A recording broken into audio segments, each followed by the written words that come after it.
कि हाँ, दुनिया में अल्लाह के दीन को सर बुलंद करने के लिए मैंने बड़ी तकलीफें उठाई थी।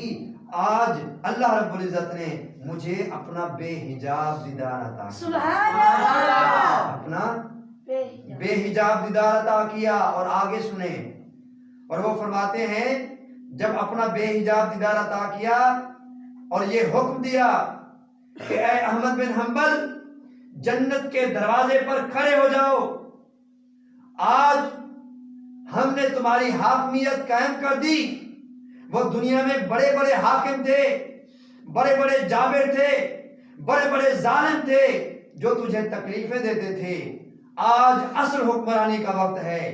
आज हम तुम्हें हुक्म दे रहे हैं और इजाजत दे रहे हैं और इख्तियार दे रहे हैं, जन्नत के दरवाजे पर खड़े हो जाओ, जिस जिस को चाहो जन्नत में आने की इजाजत दो। और